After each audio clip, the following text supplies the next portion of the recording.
दोस्तों इस वीडियो के अंदर हम लीड रिक्लेम एंड रबर्स के आईपीओ के बारे में बात करेंगे और जानेंगे कि इस आईपीओ के अंदर आपको कितना लिस्टिंग गेन मिल सकता है और आपको इस आईपीओ के अंदर अप्लाई करना चाहिए या नहीं। चलिए शुरू करते हैं।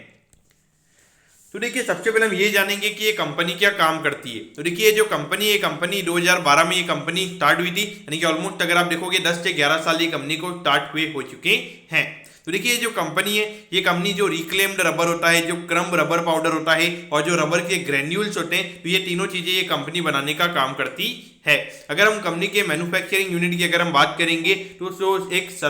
सराली रोड करके एक जो गांव है, वहां पे ये कंपनी की मैन्युफैक्चरिंग यूनिट हमें यहाँ पे नजर आती है और पिठाई तालुका कठालाल खेड़ा के अंदर हमें यहाँ पे ये कंपनी की मैन्युफैक्चरिंग फैसिलिटी नजर आती है। उसके अलावा अगर हम यहाँ पे टोटल लैंड एरिया की अगर हम कंपनी की अगर हम बात करेंगे तो 7,790 स्क्वायर मीटर के एरिया में यहाँ पे हमें टोटल लैंड एरिया के अंदर यहाँ पे कंपनी की जो फैसिलिटी है वो हमें यहाँ पे नजर आती है। और अगर हम इंस्टॉल्ड कैपेसिटी की अगर हम बात करेंगे, यानी कि कितना कैपेसिटी यहाँ पे कंपनी मैन्युफैक्चर कर सकती है, तो लगभग 5,520 मैट्रिक टन की हमें यहाँ पे कंपनी की मैन्युफैक्चरिंग फैसिलिटी नजर आती है। और यहाँ पे कंपनी को आईएसओ का सर्टिफिकेशन भी मिला है, यानी कि जो कंपनी के प्रोडक्ट की क्वालिटी है वो यहाँ पे आईएसओ के हिसाब से यहाँ पे कंपनी प्रोडक्ट बनाने का काम करती है। उसके अलावा अगर हम देखेंगे तो यहाँ पे मेन कंपनी का अगर हम फोकस की अगर हम बात करेंगे, जो नॉर्मली जो हमारे नेचुरल रिसोर्सेज है, तो यानी कि अपने जो इकोनॉमी है, जो नॉर्मली हमारे जो रिसोर्सेज है तो उनका ज़्यादा वेस्ट नहीं होना चाहिए, तो इसलिए उनको रिसाइकलिंग करके यहाँ पे हमारे जो नेचुरल रिसोर्सेज है उन्हें सेव करने का यहाँ पे ये कंपनी फोकस करती है। और उसके अलावा जो इनके कस्टमर्स की जो रिक्लेम्ड रबर्स की जो रिक्वायरमेंट होती है उसे फुलफिल करने में ये कंपनी की पूरी कोशिश यहाँ पे रहती है। उसके अलावा अगर हम कंपनी के प्रोडक्ट पोर्टफोलियो की अगर हम बात करेंगे, देखिए grade, thickness, with, standards of जो अलग अलग तरीके के जो टायर जो रिक्लेम रबर्स होते हैं टायर के, वो ये कंपनी बनाने का काम करती है। फिर उसके अलावा अगर आप देखोगे जो नेचुरल रिक्लेम्ड रबर होता है वो भी ये कंपनी बनाने का काम करती है। अगर हम यहाँ पे देखेंगे तो किन किन एरियाज में ये कंपनी अपने प्रोडक्ट को डिलीवर करती है, देखिए जो OEMs होते हैं, जो टायर 1 कंपनीज होती हैं और जो ऑटोमोटिव मैन्युफैक्चरिंग कंपनीज होती है, यानी कि जो नॉर्मली जो ऑटो कंपनीज होती हैं, तो उन्हें ये कंपनी अपने प्रोडक्ट्स यहाँ पे डिस्ट्रीब्यूट करने का काम करती है। यानी कि ये मेन ये जो इस इंडस्ट्री के जो मेन प्लेयर्स है वो यहाँ पे हमें मेन कंपनी के कस्टमर्स नजर आते हैं। लेकिन एक तरीके से आप ये भी बोल सकते हो कि अगर ऑटो की डिमांड, यानी कि जो गाड़ियों की डिमांड है, जो पैसेंजर व्हीकल्स वगैरह इनकी डिमांड वगैरह जब ज्यादा रहेगी तब रबर की डिमांड नॉर्मली ज्यादा रहेगी। तो यानी कि जब ऑटोमोटिव सेक्टर काफी अच्छा कर रहा होगा तब ये कंपनी काफी अच्छा कर रही होगी, और जब ऑटोमोटिव सेक्टर के अंदर हमें इश्यूज नजर आएंगे वहां पे ये कंपनी के लिए भी हमें दिक्कतें खड़ी होती हुई नजर आएगी। अब अगर हम ऑब्जेक्टिव की अगर हम बात करेंगे, यानी कि जो आईपीओ से कंपनी को पैसा मिलने वाला है उसे कंपनी कैसे यूटिलाइज करने वाली है, तो नॉर्मली यहाँ पे जो वर्किंग कैपिटल की रिक्वायरमेंट है, यानी कि जो डेली टू डेली कैश के रिक्वायरमेंट है, तो उसके लिए यहाँ पे कंपनी का आईपीओ आ रहा है। और यहाँ पे प्लांट एंड मशीनरी कंपनी को यहाँ पे खरीदनी है ताकि जो इनकी अभी जो करंटली जो मैन्युफैक्चरिंग फैसिलिटी है उसे कंपनी को और बढ़ाना है, तो इसलिए यहाँ पे ये कंपनी का आईपीओ आ रहा है। और जनरल कॉर्पोरेट पर्पसेस के लिए हमें यहाँ पे ये कंपनी का आईपीओ आता हुआ नजर आ रहा है। देखिए हार्डली अगर आप देखोगे अराउंड 4.5 से 5 करोड़ के लगभग का आईपीओ हमें यहाँ पे ये नजर आता है। और वहां पर आप वर्किंग कैपिटल की रिक्वायरमेंट को भी आप फुलफिल करने वाले हो और वहां पे नॉर्मली मैन्युफैक्चरिंग फैसिलिटी भी आप वहां पे बढ़ा दोगे, तो मुझे लगता है कि 4-5 करोड़ में इतनी सारी चीजें हो सकती है। तो ये कहीं ना कहीं थोड़ा सा रेड अलर्ट मुझे यहाँ पे ये कंपनी के पॉइंट ऑफ व्यू से नजर आता है।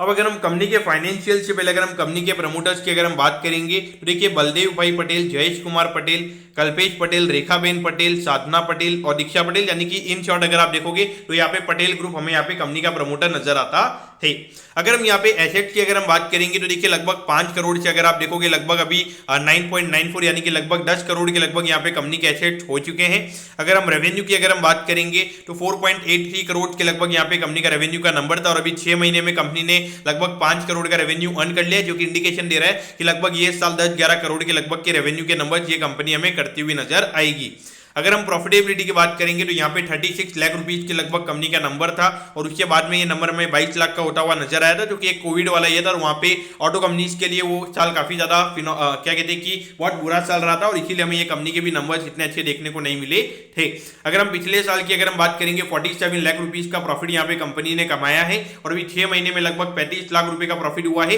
जो कि इंडिकेशन दे रहा है कि लगभग 70 to 80 लाख रुपीज के लगभग के नेट प्रॉफिट के नंबर हमें यहाँ पे कंपनी के ये फाइनेंशियल ईयर में देखने को मिल सकते हैं।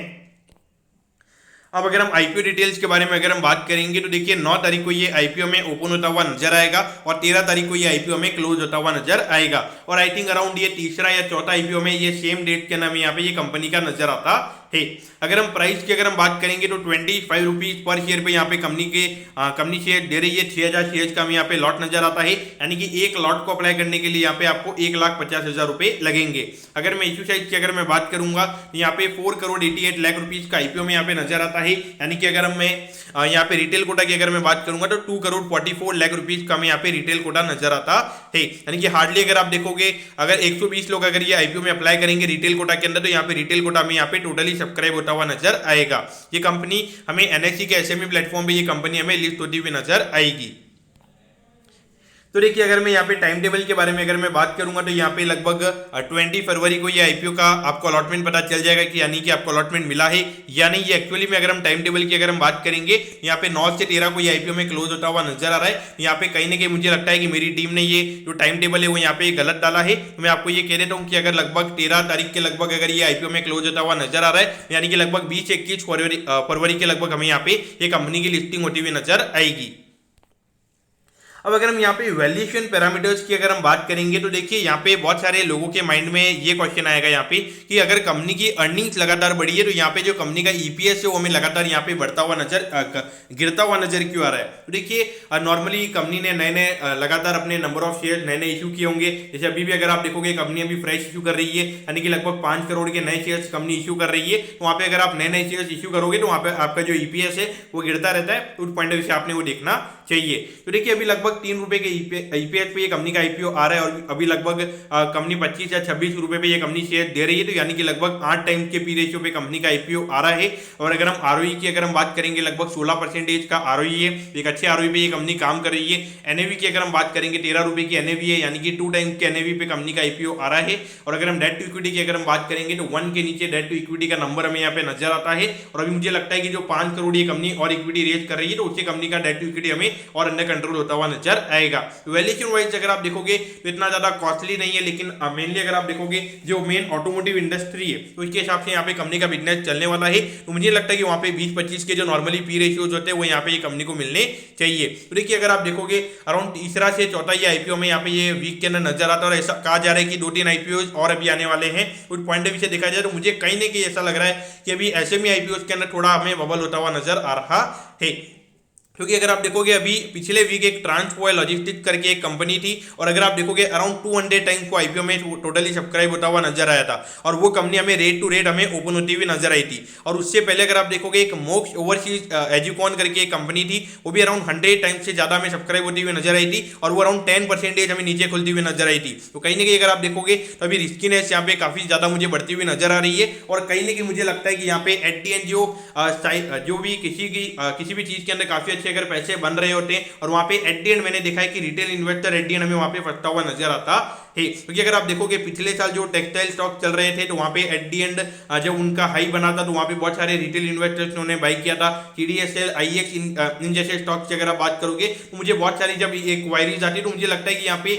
जब चीजें सबको अच्छी लग रही होती है तो कहीं ना कहीं वहां पे थोड़ा कॉशियस भी लेना ही मेरे ख्याल से सही रहता है। इसीलिए मेरे ख्याल से मैं एप्लीकेशन वगैरह लगाऊंगा, ऐसा नहीं कि मैं यहाँ पे एप्लीकेशन नहीं लगाने वाला हूँ, लेकिन जो फुल टू एप्लीकेशन जो मैं पहले लगा रहा था यानी कि जो 10-10 15-15 की रिटेल एप्लीकेशन में लगा रहा था वो कहीं ना कहीं भी मैं यहाँ पे टोटली अवॉइड करने वाला हूँ। कि मुझे यहाँ पे थोड़ा सा रेड अलर्ट मुझे नजर आ रहा है और मुझे ऐसा नहीं लग रहा है कि मुझे मार्केट में अगर आप देखोगे इतनी ज्यादा अपॉर्चुनिटीज जब यहाँ पे नजर आती है और मुझे इन कंपनी में ऐसा नहीं लगता कि यहाँ पे कोई 100% 200% के जो पहले लिस्टिंग गेन बन रहे थे वो मुझे कहीं ना कहीं यहाँ पे एक नॉर्मल सी आती हुई नजर आ रही है। और एक हफ्ते के लिए 10-15% के गेन की अगर आप अपॉर्चुनिटीज मार्केट में देखोगे तो आपको काफी ज्यादा अपॉर्चुनिटीज मिलेगी। तो 10-15% के लिए मेरे ख्याल से अपनी 10-15% की कैपिटल को आपको रिस्क पे नहीं लगाना चाहिए, क्योंकि यहाँ पे डाउनसाइड रिस्क भी 10-15% का रहता है। वहाँ पे रिस्क टू रिवॉर्ड रेशियो इतना अच्छा मुझे यहाँ पे नजर नहीं आता है। मैं यहाँ पे टोटली कॉशियस व्यू लेने वाला हूँ। अगर कंपनी के अंदर थोड़ा कुछ अच्छा सब्सक्रिप्शन रहेगा और मार्केट में भी अगर नॉर्मल सी मुझे लग रही होगी तो मैं यहाँ पे अप्लाई करने वाला हूँ। तभी अभी मेरा यहाँ पे पॉइंट ऑफ व्यू कोई भी नहीं रहेगा। और प्लीज यहाँ पे आप जीएमपी मत देखिएगा, क्योंकि यहाँ पर अगर आप देखोगे अभी मैंने मार्केट में देखा है कि